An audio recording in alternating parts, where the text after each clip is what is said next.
Hello, everyone, and welcome to this wonderful episode of Conscious Health with my co host, David Ortega. And today we have a beautiful special guest with us today, which is Jennifer Lin. And we are going to be discussing the healing power of music. So I'm just going to do a quick introduction, Jennifer. I have a short bio of yours, and then would love to hear if you could please elaborate a little bit more about your journey.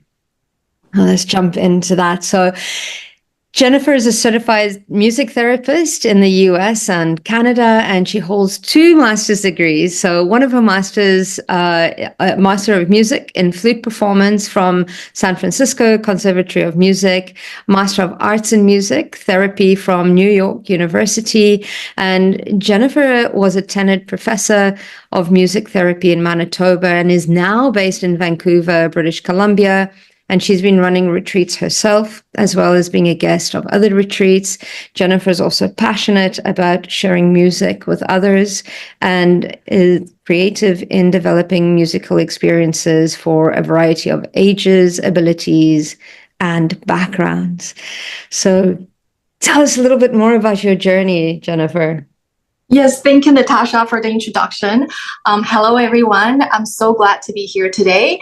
I started out as a professional classical musician, as a flautist, teaching flute lessons, and also performing. But after a while, I felt something was missing in my life. I couldn't tell exactly what.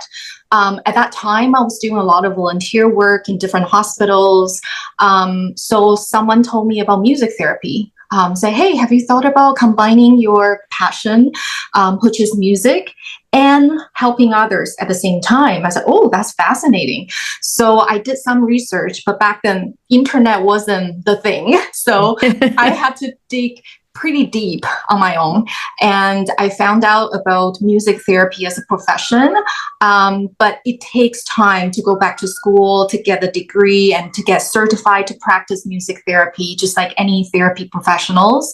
So I made a decision at the end to quit my job and go back to school. So that was a very big decision for me at that time. And so I did go back to school, start from scratch, getting all the psychology courses under my belt before I could do anything music therapy related. And so fast forward, after I finished my schooling, become certified in the US and Canada, and I started working as a music therapist. And as time goes on, I really do feel I have found a profession that really combines my passion, which is music, and helping others. So through teaching music therapy, I used to teach music therapy at a university. And so through teaching, I was able to train the next generation of music therapists to do what we do. And I also got to do a lot of research and presented at different conferences. So that was great. It was a fascinating journey. I had no complaints, even though there are hard times. But I really appreciated all those experiences I gained through teaching, doing research, and presenting at different conferences, and also volunteering at our association, which is Canadian Association of Music Therapists, that governs all the music therapists in Canada. So I was the publications chair, overlooking all our publications. And so that to me was a great journey to get into music therapy, and then doing music therapy from a professional classical music background. And so to me, having that classical music background really helped me to understand why certain people aren't able to, say, like play music the way how we anticipate it. Like as a music educator, you were taught by certain number of lessons, you should be able to achieve certain levels. But when you're working with people with disabilities as a music therapist, that may not always happen, because you're working with people with different backgrounds, different disabilities, and all that. So to me, that having that strong classical music background really helped me to understand even more from a musical background rather than psychology. So I really appreciate that. So fast forward, so after teaching at a university, I found different passions. So I moved to British Columbia, and I really enjoy doing music therapy, my own private practice, and still performing. I still do performances. Yes. So to me, it's a perfect combination of doing everything I'm so passionate about. So that's the nutshell. Beautiful. Thank you so much for sharing that. That's incredible. You, Jennifer. Yeah. Thank you. So just would you be able to outline what exactly is music therapy? So there are different definitions, but I'm going to give you the definition I usually give to people. Say in the elevator, you only have a couple minutes or even shorter than that. So music therapy is a combination of music and psychology or counseling, where you're able to help people through creating music or listening to music or composing music. Anything to do with music creatively. You are using music as a medium to achieve therapeutic goals. Whatever the goals can be, it could be physical, it could be mental, psychological, or spiritual. So that's how I normally explain. Of course, there are different explanations out there. They're more academically based or more scholarly based, but I tend to use that so people can understand. You're combining music and psychology or counseling, so that they understand, oh, so you're doing kind of counseling, but you're using music. I say, yes, that's right. And for some people that they're not able to communicate verbally, music is a great way for them to express themselves, just like art therapy, dance therapy, you name it. Or so that's how they communicate. Some people communicate better through art, through drawing. Some people are better at dance. So that's how they communicate. So same thing with music therapy. You express yourself through music.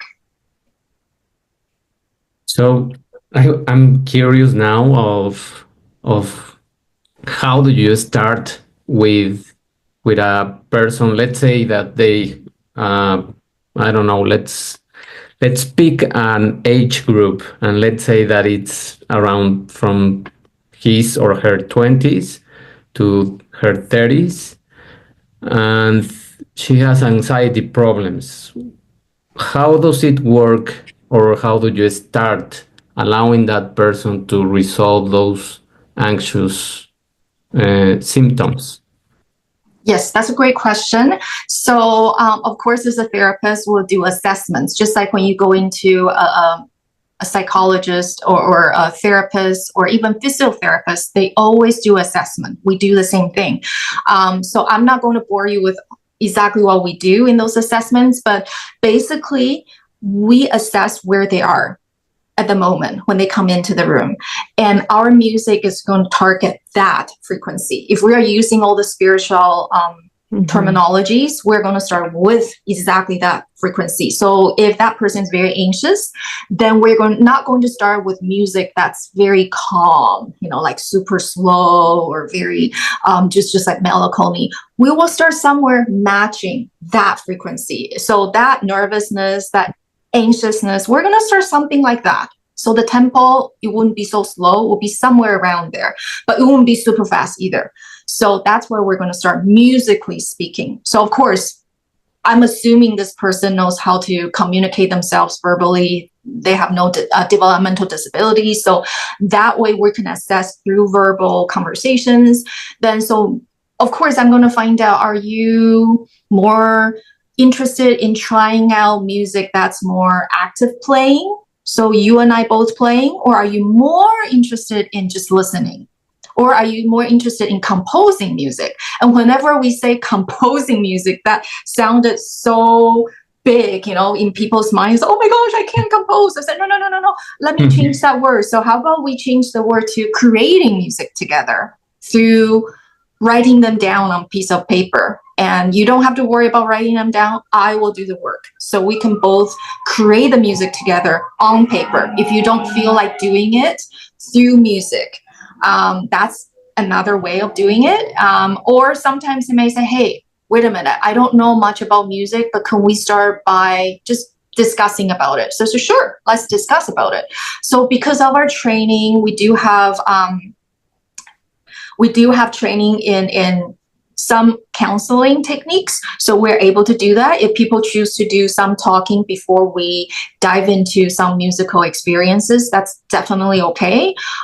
So those are different ways we could assess a person where they are. So start with where they are. So let's say if this lady would like to start with music playing, so that's active music playing, then yeah, let's jam. Like in the term people normally understand, okay, let's jam. So if you like to play percussion instruments, I do have quite a few. So pick one, or if you like to play the piano or the guitar, whatever is in the room, you feel interested in picking up, please, by all means. And they could change the instrument as well. It doesn't mean they have to stick with one instrument throughout the whole time. So that's one way of starting the music therapy session. So once that lady picks up, let's say, an egg shaker, that's very small, something that you can control with just one hand. And so perhaps I'm going to play on my piano, something along the way how she's holding the shaker. So the tempo, meaning the speed of the music, I'm going to match that. So I typically do a lot of improvisation. So just a little bit background about my training. So when I was at New York University, I was trained, I did my internship at the Northrop Robbins Center for Music Therapy, which is more like Rudolf Steiner's approach to music therapy. So it's play-based. So when we say play-based, that means improvisation. So I did a lot of training under that school of thought. So that influenced my session a lot when I do music therapy with people. So I tend to do a lot of improvisation. So I would look at the ladies playing, whether it's her body movement or her egg shaking, playing music. I will play on the piano, matching exactly what she's doing, trying to express what exactly she's going through my improvisation on the piano. And that's how we're going to start the music playing in the therapy session. It replicates. What you do is you replicate the rhythm of her with the instrument that she picks. Yeah. And from what you said, I understand that the matching of vibration is the level of, let's say, not damage, but symptoms, yes, or struggle, or whatever she has stuck in her body, that is going to allow it to move, no? Exactly. That's a great way of explaining it. So once I start matching exactly where she's at in terms of frequency with my music, I can slowly move from that frequency to something else. And that something else could be something more calm or something more exciting, more happy, or more joyful. Depends on how she's doing. So that's why the therapist role is super important, knowing how to match the client's state of being rather than focusing on, oh, I'm the therapist, I know what to do, I'm the expert. So it doesn't happen that way. So in the improvisation, I basically play whatever she is feeling or she's going through. And once she's stabilized, I could suggest using music improvisation to suggest. I could play certain tunes or certain rhythms, kind of suggest, hey, should we pick up the tempo slightly faster, maybe slightly happier and slightly more major, like in the major scales rather than something more like minor tones. So happier tunes, perhaps. I would test it out with my music. And if she's going with me, then let's go then. Let's go that way. And if she's not ready to go it, that's okay. We're not going to push you to go that direction because it's all about the client. That's beautiful. That's beautiful. Yes, that's really beautiful. And it's, well, I just picture water once you start talking about these rhythms and this pace that you are matching. I picture myself just floating in water and just letting water take me wherever it goes, as the music is going to do that. And is there a part of this, let's say, this example that we are using, where you listen to her speaking about anything that is a problem for her, or there is no speaking and there is just music? It depends. So it's tailored to the client. Some clients, when they come to music therapy, they just say, you know what? I have done enough verbal therapy. I've been to all kinds of psychotherapies. I'm done with it. I don't want to do any of that. I prefer immerse myself in the music. Whether I play or you play or we both play, we both listen, that's okay. I just don't want to do with anything to do with verbal, because I'm done with explaining with words. So some clients are like that. So that's why they chose music therapy specifically over other therapies. And some are more like, my therapist told me to try music therapy out because I'm not able to express myself verbally completely to a point where like I'm able to explain or able to express myself. So that's why they refer me to you. So can we explore maybe some of music therapy? So I know there's some hesitance there. They're not sure. So of course we're going to do both verbal and music therapy. And there's some people, they say, hey, you know what? I was referred to you. I'm not even sure why I'm here. So there's kind of like defense mechanism there. So I said, no worries. The music's always here to support you. If you don't feel like playing music, that's totally okay. But just so you know that there are choices out here for you to change your mind later on. So there are varieties. But if we say some people are very open to explore both, meaning music and verbal therapy, certainly. So some people might start out with music, like the example we just talked about. So I improvise on the piano, the lady is playing the egg shaker, and maybe like say 5 minutes into the therapy, she say, hey, you know what? That reminds me. Is whatever we just played reminds me of blah, blah, blah, blah, blah. Can we talk about it? I was like, yeah, certainly. Tell me about it. Tell me more. So that's when the verbal therapy kicks in. We start talking, and then she might be crying. She said, oh, that reminds me, my dog died last year, whatever. So, and then I said, hey, should we play about it? Should we play about your sadness about your dog? Have you ever had a chance to express that? I said, no. So that might be another way of getting into therapy, using music. Say, hey, how should we play about your sadness regarding your dog who passed away last year? So maybe she said, can you play something for me? I just don't know. I'm just so sad. I need to wind down. I need to think about it. I need to meditate, whatever that is. So this is where I may do some imagery and music. So in music therapy, there's another modality. It's called guided imagery and music. So that's where I'll have the client to sit or lie down, depends on how comfortable she is.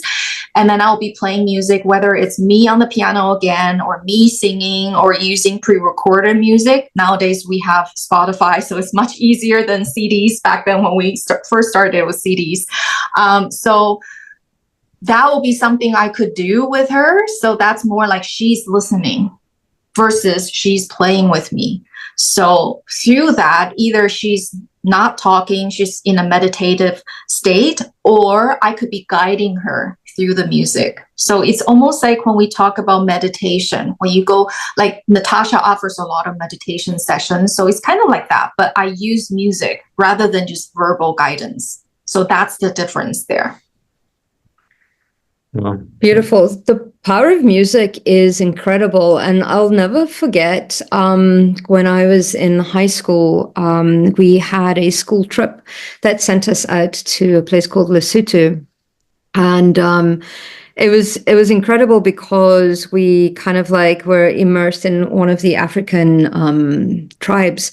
And what they did was they started off with drumming, which was incredible. And they picked a few students to come into the middle and to dance through the drums. And I was so shy, which you wouldn't think of that now that I speak to so many people, but I was invited to come into the middle.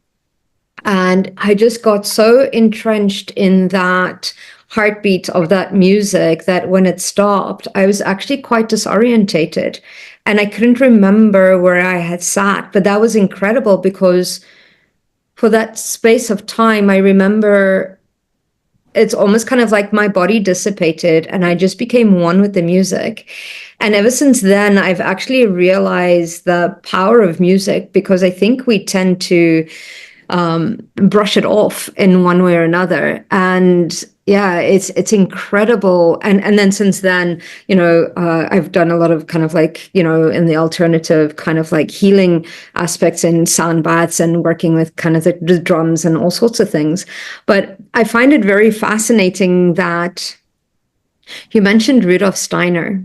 Mm-hmm. And Rudolf Steiner is a theosophist, along with Madame Blavatsky, and that's where I've met Rudolf Steiner, was from more an Akashic Records perspective, in that sense. And it actually reminded me of another and I can't forget, Edgar Cayce. Who also worked within the Akashic Records. And one of the books that I read of his, and it made absolute sense for me, was that he broke everything down into vibration and frequency. And he spoke about every aspect of us, every cell, every organ having a vibrational frequency, which in turn had a sound. And that we all have a unique sound as we walk around, almost kind of like having this orchestra playing something.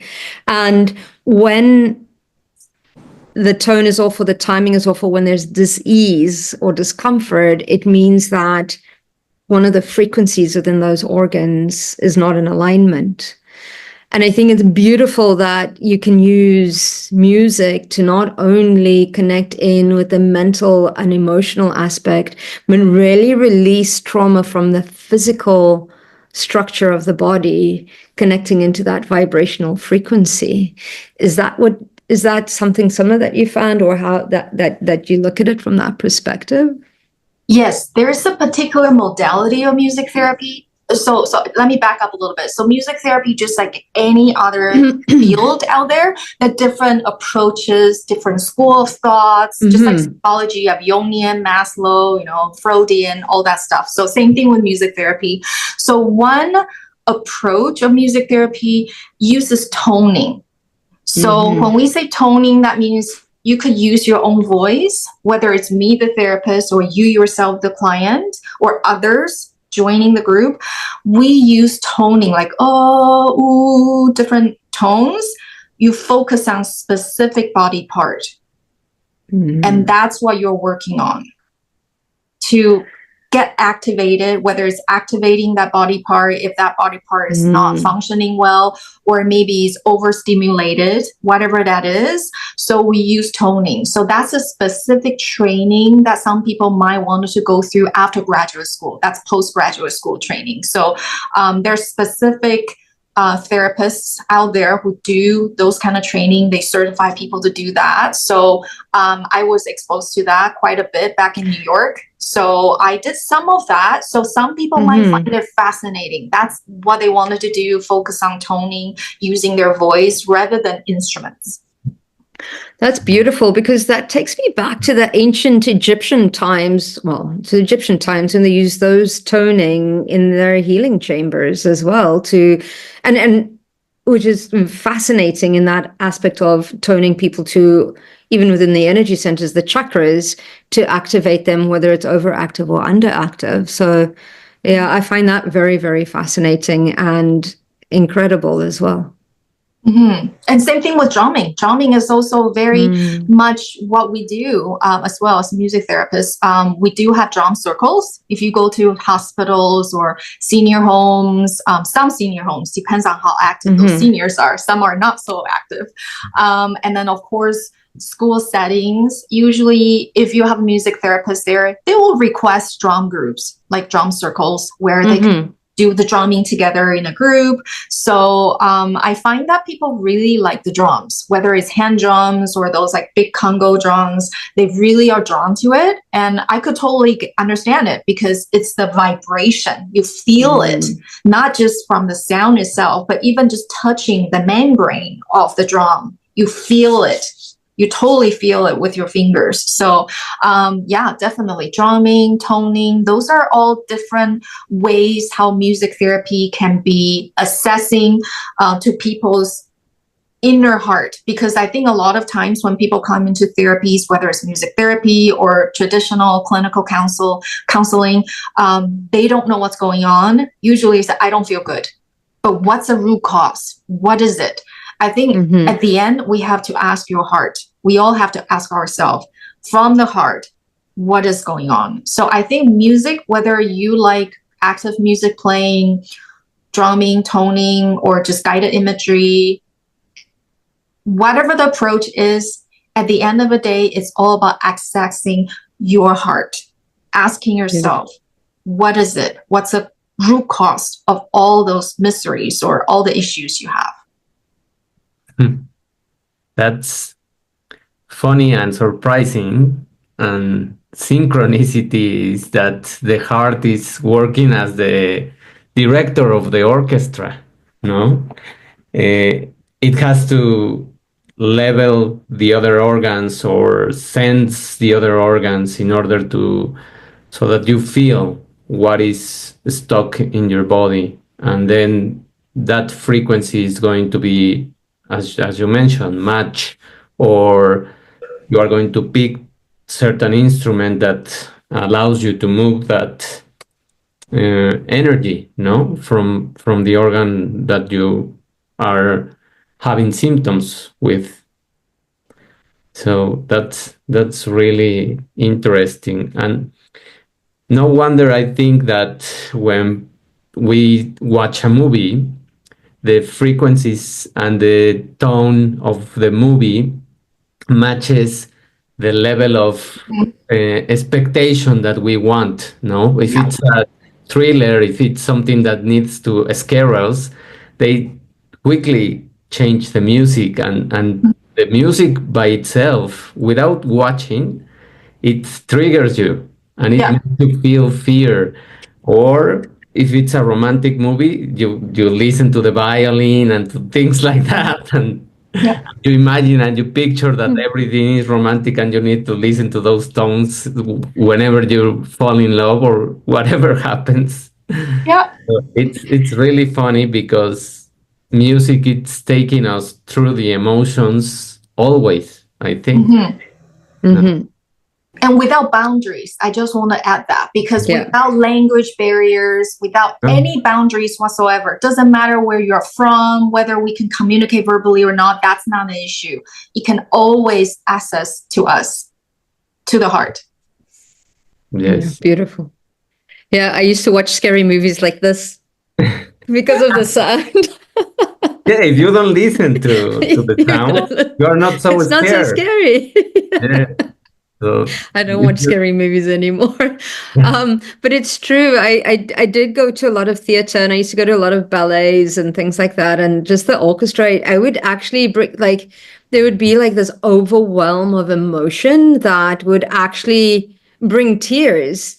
And it's incredible how that would happen. Or, you know, or sometimes I'd go in, and it's something so silly. Like I'd go like to one of my daughter's like schools, and there'd be all these kids, like 200-300 kids would be singing something, and they would just hit this frequency, and it was just like the energy was just incredible. And it was just like, what's wrong with me? I can't even control my body, not going into those boundaries of kind of like just. And it wasn't a sadness, it was just an overwhelm of kind of like beautiful emotion and an expansion that was happening as well. So yeah, the power of music is incredible, not only in this aspect of healing, but in manifesting as well. And it's kind of like just dialing our frequency constantly with the help of music, which is incredible. And usually I say to raise one's vibration is to music is a fantastic way to shift your mood or to raise your frequency as well. I used to, well, now that you're talking about all of those roller coaster of emotions, I remember when I was doing my master's in the US, And I was really, really sad because I was young. I didn't adapt to the city, and I felt, I think that that's the stage that I really felt like depressed. And the music that I try to listen to raise my vibration or to feel better was music from my country. It was not Mm. English, it was in Spanish, and it was something that make me remember some places or some people. And but I cried almost every day because of those kind of music. And it's funny because also when I want to exercise and if I'm running, I need certain kind of music, particular music that really boosts like my energy so that I can feel more. And if I'm really tired, but I listen to one song that really fires me up, I take energy from I don't know where, but I can finish the race or I can move faster. No, so that's really amazing the power that the music has to I don't know like pull your body into another frequency and gives you whatever you need. No. Mhm. And then I will add on to that is I have done some research. It's psychology music back then. We're talking about 20 plus years ago, about how retail stores are using music to manipulate, if you want to use that word, manipulate their customers. So based on my research back then, when you go to retail stores, certain malls or certain stores will play certain kind of music because they know what kind of results they would like to get. And certain restaurants would do the same. If they want quick turnover, they're not going to play melancholy music. No, no, no. They're going to play fast. So you can turn over pretty fast. Versus some French restaurant, you're supposed to sit down and spend a lot of money, like ordering a lot of expensive wine and all that. They're going to play something slow. So you're going to take your time, look at the menu, order more. So that's also, I just want to add to it, like some businesses already realize they could use music to their benefit or to their advantage. So if they know, they will choose the music accordingly. Yeah, they do it. And I also have listened and I also read something about that pace of music, mostly in restaurants. I didn't read something about the malls, but I read something about the restaurants. Mm-hmm. And they want you to eat more, and the music that they are playing is kind of fast paced sometimes, and then they move it up down, so they switch like Mm-hmm. depending on what they want, of course. No. Yeah. Adding to that, they also change the temperature so that as soon as you finished eating, you feel uncomfortable and you leave. It's true. It's And like you'll see, like a McDonald's, their temperature will be quite low in that sense, so that you eat, you feel uncomfortable, and then you leave, which is yes. interesting. Going back, so one of the things that you talked about was memory, which is important. So my daughter loves going for drives, and because she gets to play the music in the car, right? So it's one of those things, and I get to hang out with her. And there's a few things that came out. So she played one song, and I was like, "Oh my God, that was like one of my breakup songs," kind of a thing. That pulled me through a breakup, and it's quite interesting because now I have a different feeling to it. So I've obviously healed from that aspect of it. But the other thing that came through was the power of sound of our voice and the power of our words. So listening to the lyrics. Mm-hmm. Of those songs, and I was like, oh my goodness. I went through a phase of, some might be shocked, but I went through a gothic phase, and I listened to like metal and all sorts of stuff. But I could completely switch from something that was metal to a classical, like Beethoven or whatever it was. Like as long as it was loud at that time, that frequency would I was absolutely fine with that. But Jennifer, can you talk a little bit, two things. One is, once the memory surfaces, does it mean it's released from the body, or that aspect of healing is coming in? Like, how does that healing happen? And then the other thing that I was going to ask, the power of the words and how it affects our body with regards to that. So let's say, for example, if I'm working with seniors, people in the senior homes, so they may have dementia, they might have Parkinson's, you name it, or physical disabilities by that age. So when I play certain music from their era, so Beatles, for example, most of them love Beatles, most of them. So oh my gosh, they will get excited, and then even for the ones who are not so verbal usually, or not so mobile, once they heard something they recognize, like it's almost like a switch just turn on, and they will start talking to you, or at least they will start to look at you rather than like sitting down, kind of mind their own business in their own world. And depends on where you're going with the therapy session. So if the goal of the music therapist, or for this particular client, it's about retrieving information, trying to help them to remember things, then I could keep going with that. To say, okay, tell me more about it. Hey, what does that remind you? That's where we're going with therapy then. But if the goal, let's say in a group session, you're not able to work on each individual person's goals or objectives, then it's more about, okay, that's pretty good. We're getting somewhere. Everybody's getting pretty, upbeat by now. Then where can we go from here? Maybe it's more about that emotion, just kind of bring you out of the low vibrational frequency state that people are in. So perhaps the goal or objective might be just bring them out of it, so they remember the tunes. Okay, so everybody's more alert. Sometimes being alert, it's a big major milestone for seniors in senior homes. Just like that switch is like, oh, I'm alert now. I'm no longer just sitting there almost like not focusing on anything, just like dazed. So if the goal for the group is more about, okay, let's bring them all out of their own space, kind of more alert, then that's great. We'll achieve something that day. So it really depends on what you're after. But if you're really after retrieving information, trying to remember certain things, we could definitely keep going with that route. So let's say if that Beatles song works great, then we keep going with it. So I may say, hey, should we play more Beatles songs? That person might tell me, nope, I'm good with it. Can we talk about it? So that's where we are going to keep going with that direction. So does that answer your question? Number one. Yeah. Question number one. And number two was, how does the words that we say influence our body? Like, I mean, I know I've done kind of like a lot of Reiki. We talk about Dr. Emoto looking at water, and we're mostly water. So that vibrational frequency of the words, the affirmations that we tell ourselves, whether it's mentally or verbally, how does that affect our body? Yeah. So from a music therapy's perspective, I'm going to come in from a different angle.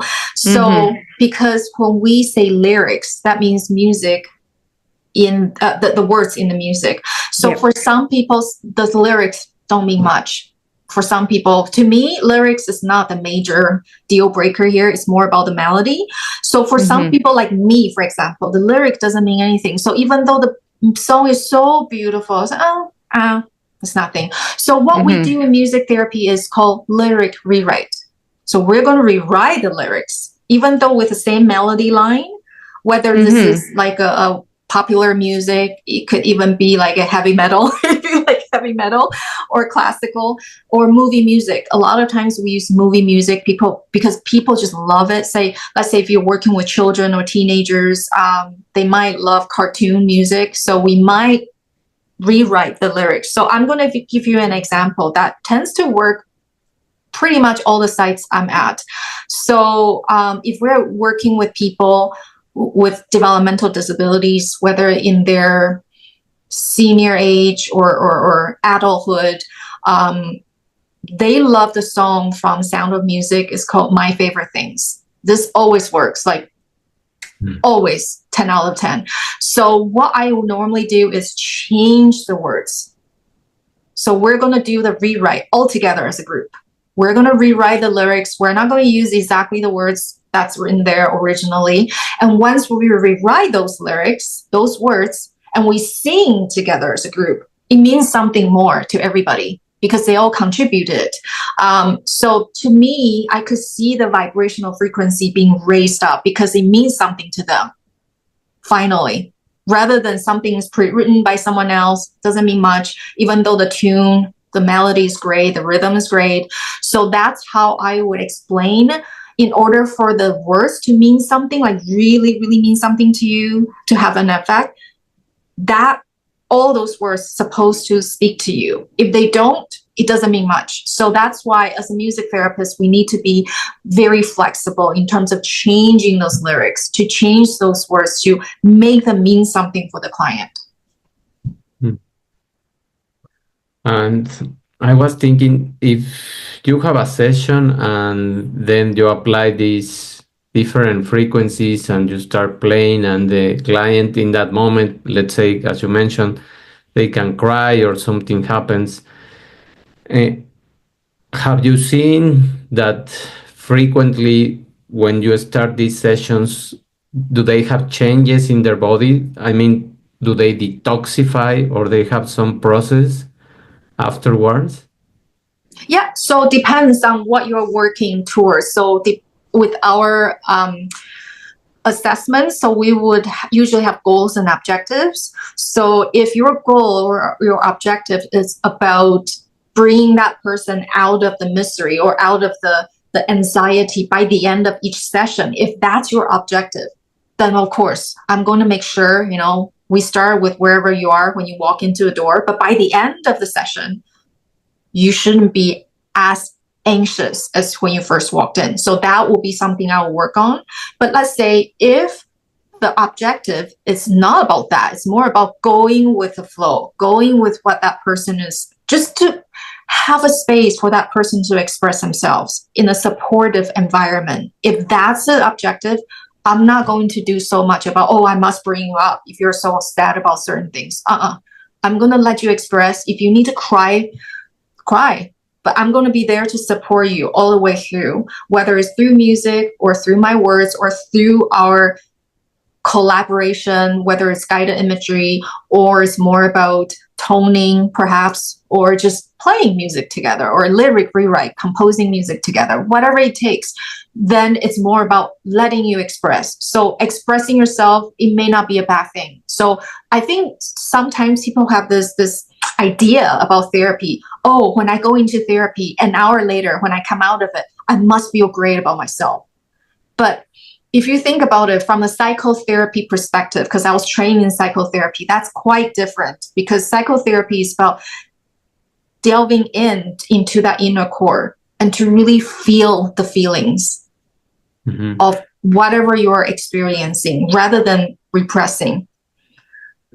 Feeling good after an hour, of course, everybody wants to achieve that. But according to psychotherapy, it may not always be necessary. Sometimes it's all about just letting go, like just letting it go. Let yourself express whatever you need to express. So we as a therapist or as therapists, we're there to provide that space, that safe space for them to express themselves. Yeah. And I also was thinking that probably, for example, in Reiki also, when you have a session of Reiki, you can have diarrhea or you can have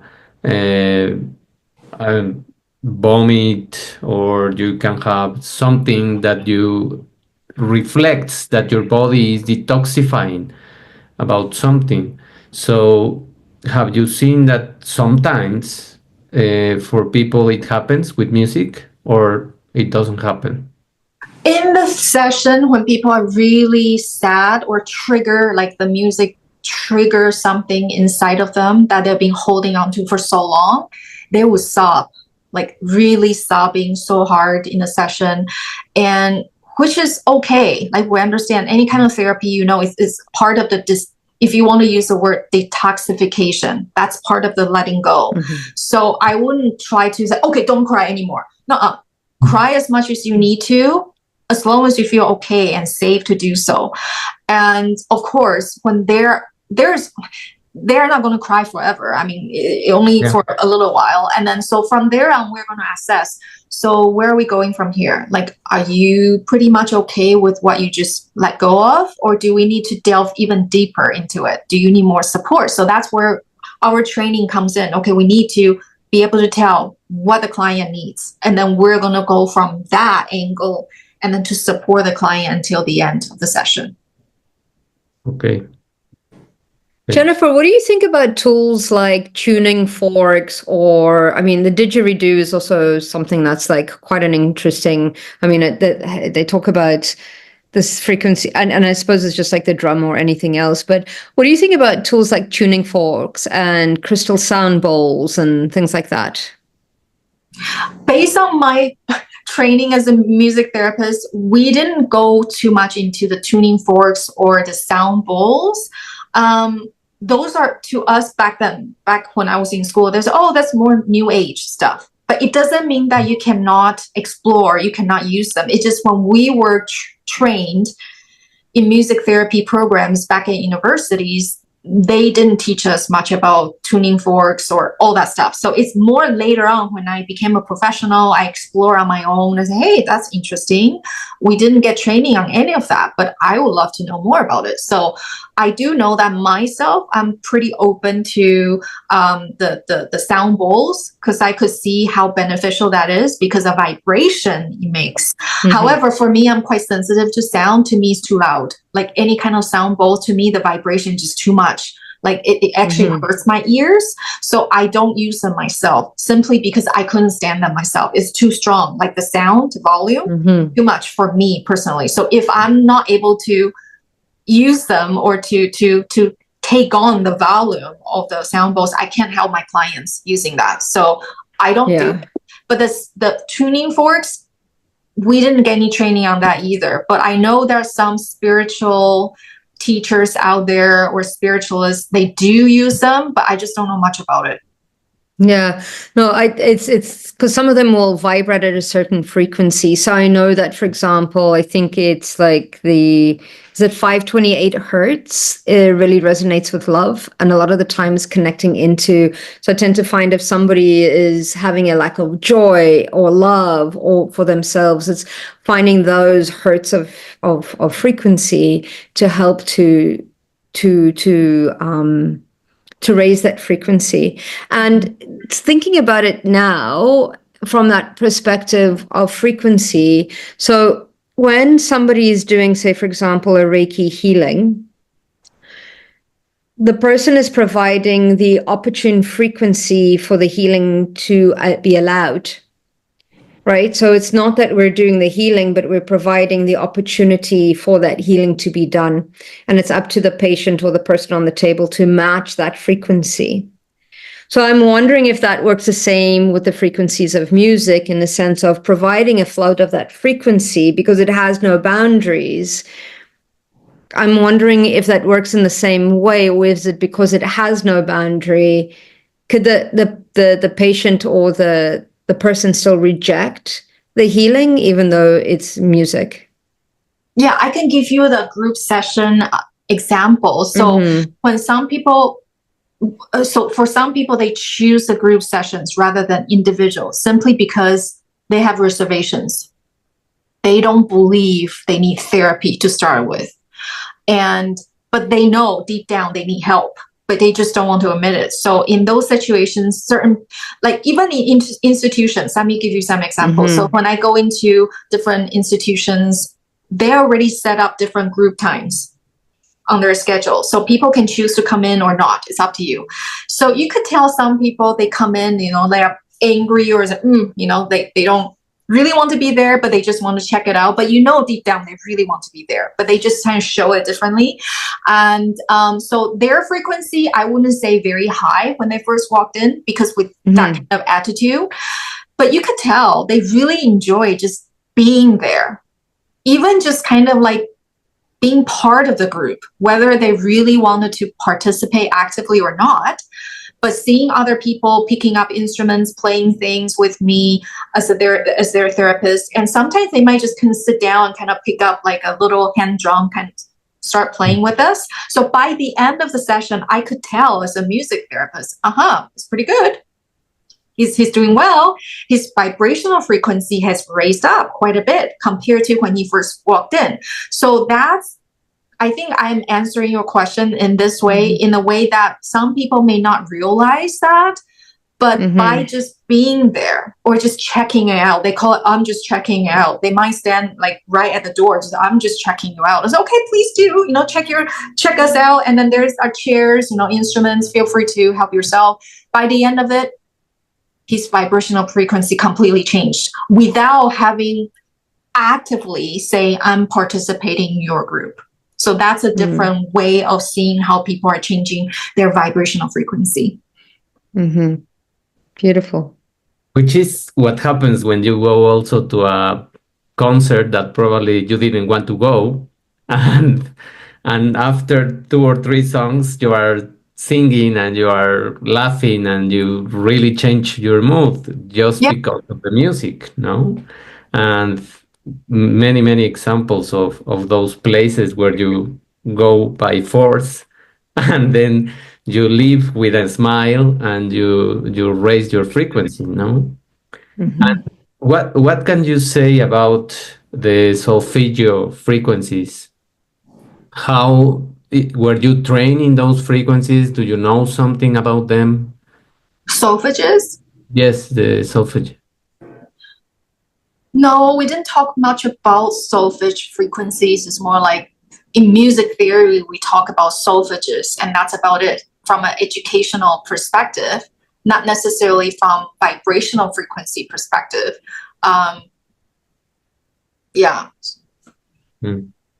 So I've got a question that's a little bit out there. You might know, what makes people want to dance?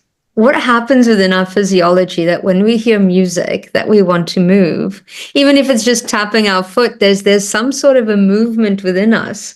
Do you know? Is that something that's part of it? I think it's a rhythm. It's just the rhythm? The rhythm. Yeah. Because I remember when I was playing just a few weeks ago at this institution, I remember people just come in and then go and come in and go as they like.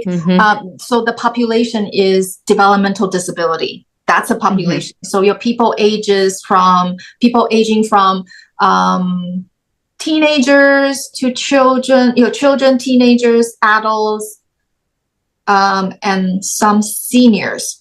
So it's quite a big range, and people just come and go as they like with their aids, their personal aids. And I remember I was just playing on the piano, just playing some different kinds from different eras. And then I started seeing, like, from the side of my eyes, I started seeing people like dancing like this, even though they didn't want to participate. When I say, hey, come in, I say, oh, no, we're just going to sit over there at the door. Everybody says, no. Even their own caretaker says, oh, no. We're just going to sit at the door because we're going to leave soon. I said, no, just come in, just participate. If you need to leave, just leave. So, oh, no, we're going to do that. But guess what? Everybody's dancing. So I was I got it. It must be the rhythm because I play all the waltz. It's all the in threes, 1, 2, 3, 1, 2, 3, all the waltz. And when I asked them afterwards, do you know all those songs? No, we don't know, but we love the beats. They don't know all the terminology, so we love the beats. I said, oh yeah, that's a rhythm. Yes, because I play all the classical waltz. I didn't play anything pop or rap because for them, they love all the pop music, but I didn't play any of that because they didn't participate officially. They just said, oh, we're just going to sit at the door. So I play all the waltz. And even though they didn't understand any of those songs, they don't know much about it, but they were moved by the rhythm. Yeah. I have also listened to that part of the rhythm that it's applied in the sports. And they need certain rhythm in certain like cycling or running, depending on the ability, whether it is endurance or it is speed. They need certain rhythm of music so that they can maintain the pace. So I also find that amazing, and I use it as I mentioned when I run. I usually leave those songs that I know that they are going to push me at the end because I will need them. Oh, beautiful. I love music. I think it's incredible. Yeah, no, I've always had music in my life, and I'm so grateful for it. Like, I mean, even my mom, we walk in and she'd be like, "Where's the music in this house?" You know, kind of a thing. And it was just, and I remember just even, I think sometimes even today, if I need to go out, like I'll leave music for my dogs so that they feel like they have some sort of company that is there, which is beautiful. And I also believe that it'll shift the vibrational frequency. So if I'm doing house clearings, I will use music to shift the energy of the space. And yeah, I think music is such an important part of our lives. I couldn't imagine a world without it. Actually, I don't think a world without sound would exist. Because even if we look at that, you know, when God created the world, it was through sound. So I find that to be absolutely incredible. Yeah. Thank you, Jenna, for sharing your insight on all of this. Oh, my pleasure. Jennifer, how can you wrap up or just like give a final advice for people that they want to explore this music? Probably not in a therapy session now, but they want to explore these different frequencies. Mhm. What do you suggest for them to try, or how can it help them to listen to certain kind of music? What recommendations you can make? Yeah, I get this a lot, by the way. Everybody asks me pretty much that question at the end. So I always say, play whatever that suits you. So if classical music doesn't speak to you, it doesn't have to be classical music, whatever that resonates with you. So for some people, it's pop music, whatever they grew up with, listening to, and that supports them through their tough times. That will be the music for you. Not because so and so says, "Oh, this is so great. Beethoven's whatever symphony, it has the greatest vibrational frequency, supposed to clearing." No, no, no, no, no, no. Listen to what your heart says to you. Whatever that moves you, whatever that drives you, whatever that resonates with you, that's the music for you. And in terms of how to use it, I think right now we have so many different ways of playing music. Even Spotify, for example, or Apple Music is so readily available now. It's not like in the past, you need to go into your car to turn on the radio, you know, or like go home, play your CDs or cassette tapes.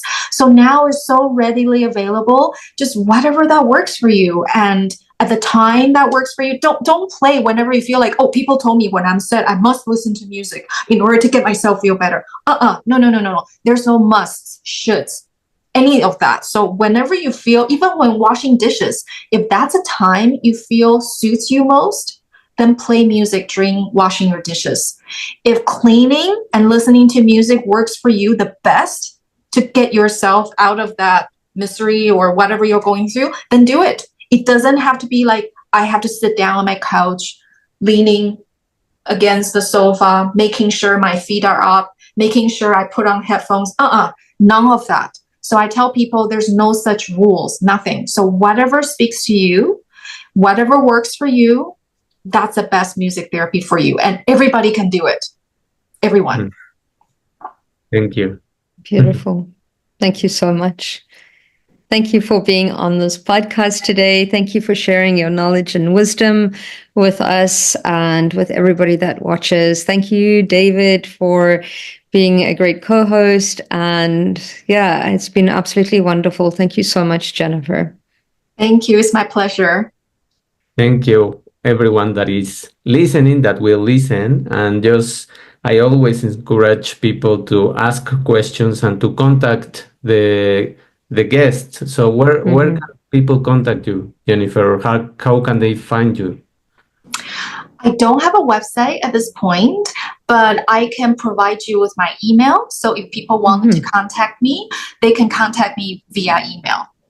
Okay, perfect. We Okay. will leave that in the description so that people can contact you. Yes. Thank you. Beautiful. Thank Thank you, you. everybody. Bye. Bye-bye. Bye.